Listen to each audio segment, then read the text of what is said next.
Avis vascular centre మన దేశంలోనే the best varicose vein hospital. మరి ఆ పాట మీరు వినే ఉంటారు కదా, కన్నడ 2 రాగాలు అభోగి తోడి కలిసి వస్తాయి.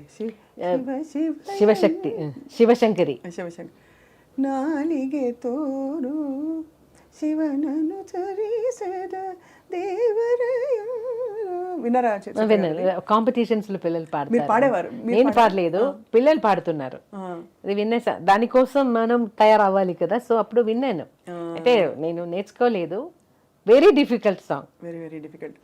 అలా మీకు అంటే శరత్ గారు పాట పాడితే ఇంక అసలు ఒక విధంగా సంగీతాన్ని జయించినట్టే. ఎందుకంటే అంత కష్టమైన పాట మీరు పాడేశాక ఇవన్నీ అట్లీస్ట్ ఒక మీటర్లో సాగుతాయి. అక్కడైతే అర్థం కాని కష్టమైన పాటలు ఎలా పాడతారో మీరు అని అందరూ ఆశ్చర్యపోతుంటారు. అంటే చాలా గంటలు మీకు అవలీలగా ఇలా టేక్ ఆర్టిస్ట్ మీరు చిత్రగారు అని కూడా అంటారు. అదేం కాదు, రిహార్సల్స్ కావాలి, తప్పకుండా రిహార్సల్స్ చేసి రికార్డ్ చేస్తాను. అయితే అప్పుడు అన్ని లైవ్ రికార్డింగ్ కాబట్టి ఏదైనా చిన్న మిస్టేక్ వస్తే కూడా అది అలాగే వెళ్ళిపోతుంది.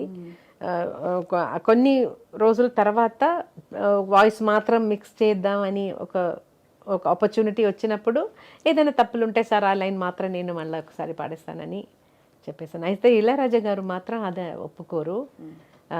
లైవ్లో పాడేశారు కదా, నేను కరెక్షన్స్ అడిగాను. అప్పుడు ఇప్పుడు ఇలా let it be like this, but ఫ్యూచర్లో మళ్ళీ పాడుతున్నప్పుడు ఇలాంటి మిస్టేక్స్ రాకుండా చూడు అని చెప్పేస్తారు. అప్పుడు బాధ లేదా? బాధ కాదు, అదన్నీ అడ్వైసెస్ కదా.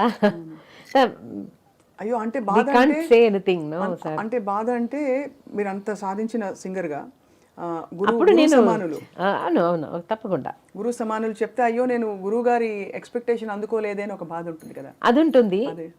అయితే నేనే చెప్పాను, నన్ను మళ్ళీ మరొకసారి పాడతాను అని.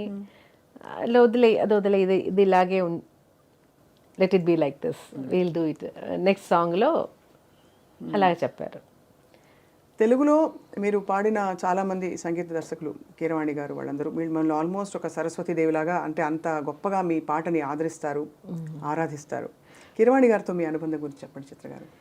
కీరవాణి గారిని ఫస్ట్ కలిసేది చక్రవర్తి సార్ దగ్గర పాడుతున్నప్పుడు. అసిస్టెంట్గా ఎప్పుడు మాట్లాడరు, చాలా సైలెంట్గా ఉంటారు. అక్కడ మ్యూజిక్ మాత్రం నేర్పించి అలా వెళ్ళిపోతారు. అలా మొదలైంది. కానీ అంటే చక్రవర్తి గారితో ఉన్నప్పుడే అప్పుడు పరిచయం అయింది. తర్వాత కీరవాణి గారు మ్యూజిక్ చేసినప్పటి నుంచి నేను చాలా చాలా మంచి మంచి సాంగ్స్ పాడాను. కీరవాణి గారు కూడా ఇలాగ వర్కింగ్ స్టైల్లో సిట్యువేషన్ అదన్నీ, నాకు భాష తెలియదు అని తెలిసి డీటెయిల్డ్గా చెప్తారు. ఒక్కొక్క వర్డ్ మీనింగ్ ఎలా ఉంది దానికి. అది మోస్ట్ ఆఫ్ ద టైం బాలుగారితో సహగం రికార్డింగ్ పెడతారు. ఒక సండే లేదంటే ఏదైనా ఒక రోజు మార్నింగ్ నుంచి ఈవినింగ్ వరకు ఒక 5 ఫిల్మ్స్ సాంగ్స్ అన్నీ ఒకేసారి రికార్డ్ చేసినట్టు అరేంజ్ చేస్తారు. సో అప్పుడు బాలుగారు హెల్ప్ కూడా నాకు వస్తుంది, కీరవాణి గారు కూడా డీటెయిల్డ్గా చెప్పేస్తారు. సో అదొక చిన్న చిన్న ఎక్స్ప్రెషన్స్ ఎలా ఇవ్వాలి. He's also singer no, so he can express, he can help me more. కానీ అన్ని పాటలు అద్భుతమైన పాటలు, అందరికీ అఫ్ కోర్స్ బాగా రికాల్. బట్ ఒక విషయం, కీరవాణి గారి దగ్గర పాడుతున్నప్పుడు మనకు కొంచెం కాన్ఫిడెన్స్ వస్తుంది, ఇస్తూ ఉంటారు.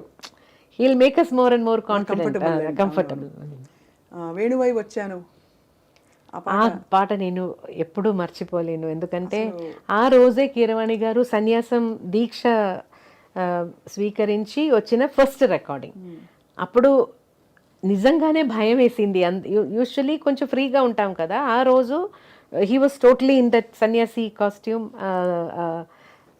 దండ్ అదన్నీ పెట్టుకొని, మెదియడికి ఏం చెప్తారు, పాదుకలు అలా అదన్నీ వేసి స్టూడియోలో ఒక స్వామి, నిజంగానే ఒక స్వామి వచ్చినట్టు అనిపించింది.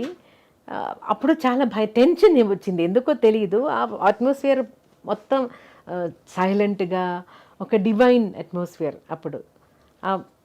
ఇప్పుడంటే నేను ఆ టైంలో కాదంటే ఇంకా 2 డేస్ తర్వాత ఆ సాంగ్ రికార్డ్ చేశానంటే నేను ఇంకా బెటర్గా పాడి ఉంటాను. అది ఆ టెన్షన్లో నాకు ఇప్పుడు వింటున్నప్పుడు అయ్యో అది ఇంకా కొంచెం బెటర్గా పాడొచ్చు అని నాకు చాలాసార్లు అనిపించింది. అది హైయెస్ట్ నోట్ లాస్ట్లో అది అంటే ఇంత రేంజ్ క్లాసికల్ నేర్చుకునే వాళ్ళకి మామూలుగా రేంజ్ పరిధి కొంచెం నాకు స్టార్టింగ్లో కొంచెం తక్కువ రేంజే ఉంది, పాడడం వల్ల రేంజ్ ఇంప్రూవ్ అయింది actually. I have to tell you that A R Rahman గారికి అంజలి అన్నీ పాడుతున్నప్పుడు అదే ట్రయల్. తర్వాత ఏమైందంటే చాలా హై రేంజ్ సాంగ్స్ తీసుకొస్తారు నా కోసం వేరే మ్యూజిక్ డైరెక్టర్స్. ఇది చాలా హైగా ఉంది అని చెప్పి మీరు అంజలి పాడలేదు, అంతే ఉంది దీంట్లో కూడా అలాగే చెప్పేసి తర్వాత అన్ని సాంగ్స్ చాలా పైన అయిపోయింది నాకు.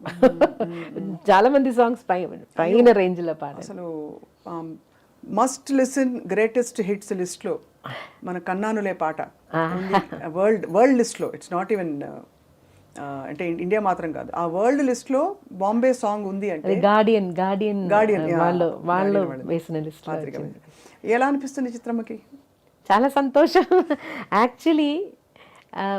ఈ కన్నానులే రికార్డింగ్ తర్వాత రెహమాన్ గారు మళ్ళీ నాకు ఫోన్ చేసి మళ్ళీ ఆ రికార్డింగ్ టైంలోనే నాకు చెప్పారు, కొంచెం ఒక ప్యాథోస్ ఫీల్ వస్తుందా చిత్ర గారు, నాకేదో కొంచెం ప్యాథోస్ ఫీలింగ్ వస్తున్నట్టు అనిపిస్తుంది, ఇంకా కొంచెం హ్యాపీగా ట్రై చేస్తారా, ఇంకా కొంచెం హ్యాపీగా అలా చెప్పేశారు. అయితే మైనర్ స్కేల్ ఉంది కదా దాంట్లో ఆటోమేటిక్గా ఒక చిన్న అది వస్తుంది మెలంకలీ అదే.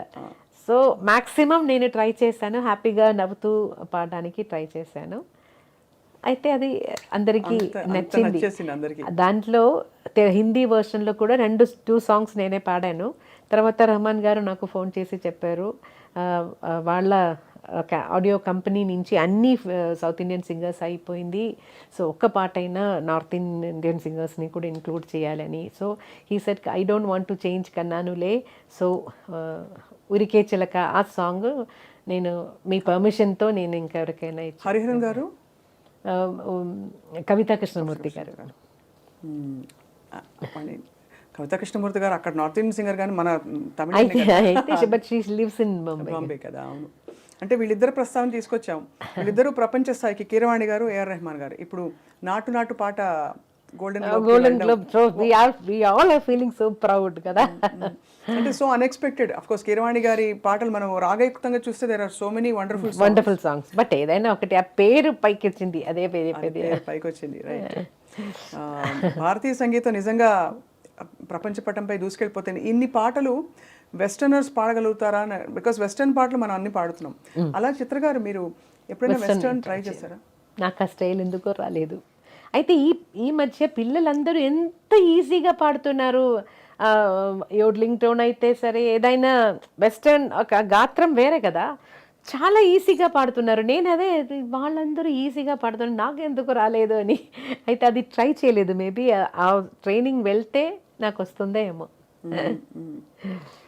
And for more videos, please subscribe to iDream. Please subscribe to iDream. Please subscribe iDream. And please subscribe to iDream. For more videos, subscribe to iDream. please like, share and subscribe to the channel. Congratulations.